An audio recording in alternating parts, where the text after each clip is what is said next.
adalah video praktikum ekologi hewan tentang estimasi populasi dari kelompok 2 yang beranggotakan saya sendiri, Teddy Saputra, lalu Ayuni Puspitasari, lalu Khairayatul Filia, lalu Silvi Zarni Utami, Serli Muntiazen, Yulia Mawati, dan Maya Nureski, dengan dosen pengampu yaitu Ibu Iris Kurnia Fitri MSI dan asisten dosen pendamping yaitu Reki Sandra SPD, Surahmi SPD, dan Rahmat Abdul Bernard.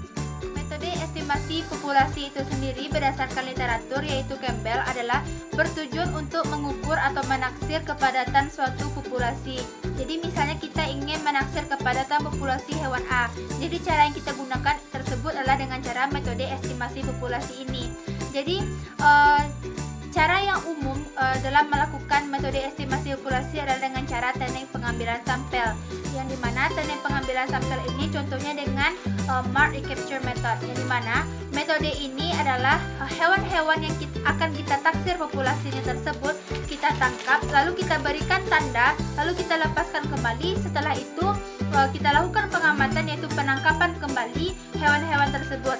Jadi pengamatan tersebut dilakukan secara berulang-ulang karena pengamatan tersebut semakin dilakukan secara berulang-ulang maka semakin sahih data yang akan dihasilkan dari metode estimasi populasi. Baiklah, saya Maya Nureski akan melanjutkan landasan teori dari Sterling. Metode estimasi ini ada beberapa macam. Dalam jurnal Kinasa Fitri 2016 mengatakan yaitu adanya metode Mark Release Recapture atau CMRR, yaitu metode dengan cara menangkap, menandai, melepaskan, dan menangkap kembali sampel sebagai pengamatan. Metode ini juga terdiri dari 3 teknik metode, yaitu yang pertama yaitu metode Likon-Patterson, yang kedua Scannable, yang ketiga yaitu Schumacher. Saya Silvi Zarni Utami dari Biologi 4C. Baiklah, pada kali ini saya akan melakukan praktikum mengenai metode estimasi populasi, yang mana pengenalan alat dan bahannya yaitu ada baki yang berukuran sedang, ada tepung beras, tip X untuk penanda. Sini juga ada kumbang beras.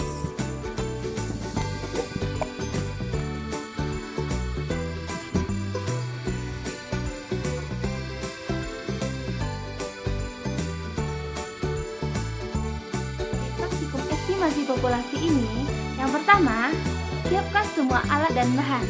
Yang kedua, masukkan tepung terigu ke dalam baki persegi 4. Lalu diratakan. Setelah itu, setelah rata, kita masukkan kutu beras ke dalam tepung ini. Setelah masuk, kita ratakan juga kutu berasnya di dalam tepung ini. Seperti ini, teman-teman.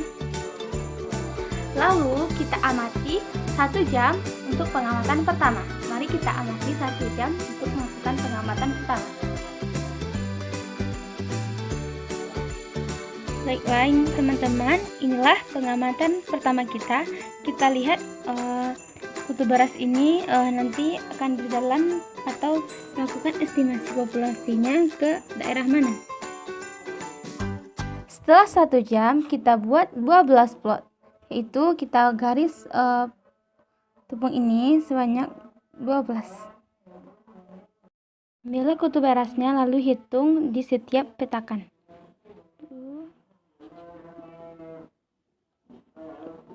2,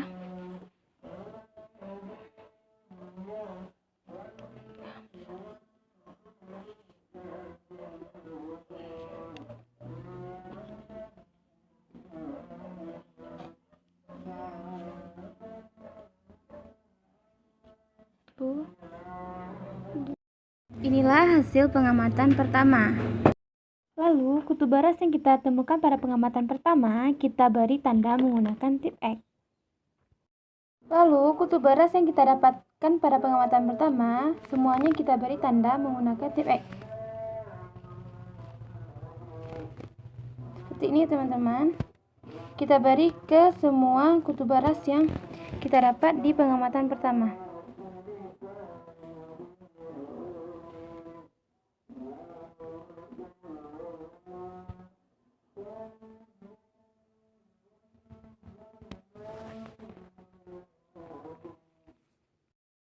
Setelah kutub baras tadi kita beri tanda dengan tip X pada pengamatan pertama tadi, lalu kita masukkan kembali ke dalam tepung.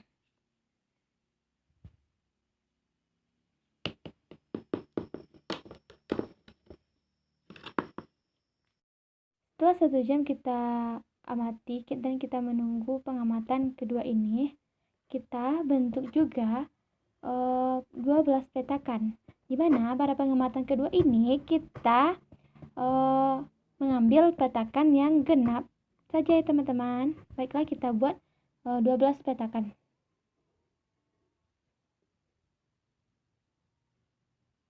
Baiknya kita menggunakan ini.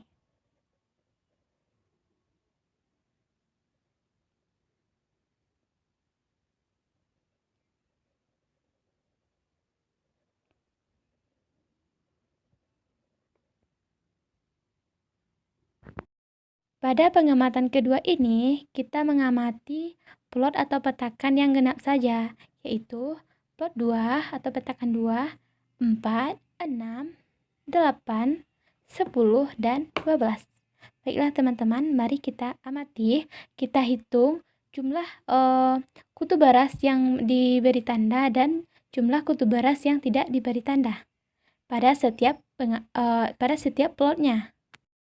Lalu kita ambil kutub baras pada pengamatan genap saja, yaitu yang kita perhatikan adalah berapa jumlah kutub baras yang diberi tanda pada petakan genap tersebut dan berapa yang tidak diberi tanda. Lalu kita hitung jumlahnya. Itu kita ambil pada pengamatan plot kedua. Ini merupakan kutub baras yang diberi tanda ya teman-teman. Kita hitung 1. Dan ini kutub baras yang tidak diberi tanda. Begitu pula pada plot-plot lainnya. Kita hitung di setiap plotnya ya teman-teman. Lalu kita ambil kutub baras pada pengamatan genap saja, yaitu yang kita perhatikan adalah berapa jumlah kutub baras yang diberi tanda pada petakan genap tersebut dan berapa yang tidak diberi tanda. Lalu kita hitung jumlahnya. Itu kita ambil pada pengamatan plot kedua. Ini merupakan kutub baras yang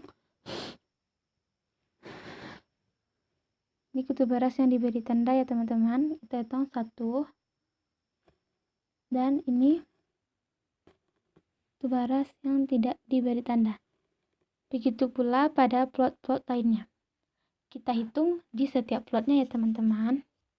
Dan inilah hasil pada pengamatan kedua.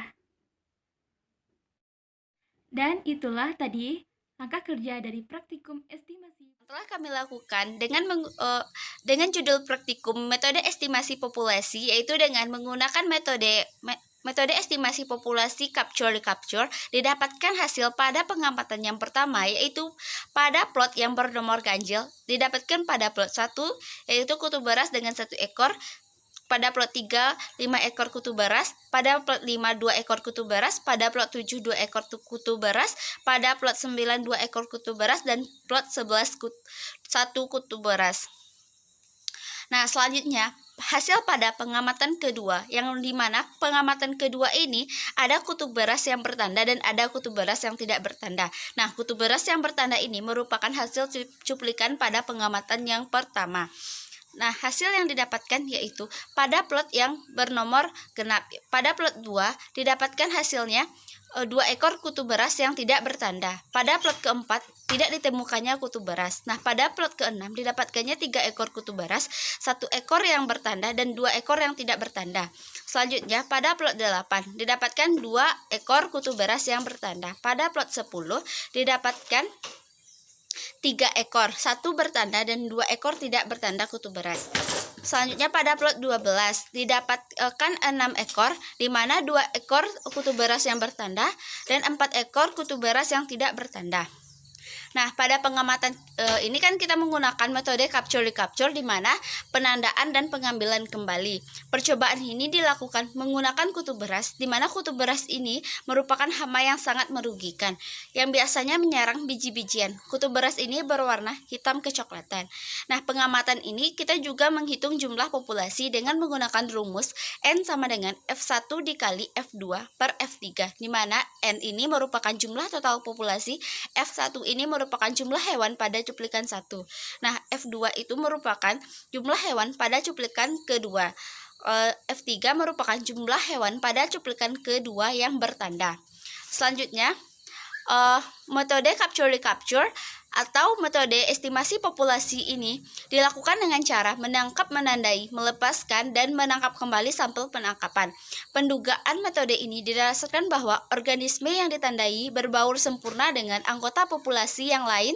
Nah, kelebihan dari menggunakan metode ini, data yang akan memberikan hasil yang sahih jika hewan itu mampu berbaur dengan populasi yang sembarangan daerah. Nah, tanda yang diberikan pada bagian dorsal hewan tidak mempengaruhi tingkah laku hewan dan populasi hewan. Nah, di dalam pengamatan ini tidak adanya kematian dan kelahiran. Nah, dilakukan pengamatan dengan 2 kali pengulangan bertujuan untuk mendapatkan data yang lebih akurat dan data yang lebih tepat. Nah, selanjutnya, waktu yang digunakan dalam pengamatan itu juga sangat berpengaruh untuk pengamatan, karena waktu itu digunakan untuk berkaitan dengan penyebaran populasi kutu beras pada plot petakan yang telah dikasih media tepung. Nah, itulah praktikum yang telah kami lakukan. Semoga bermanfaat. Kami akhiri dengan Assalamualaikum warahmatullahi wabarakatuh.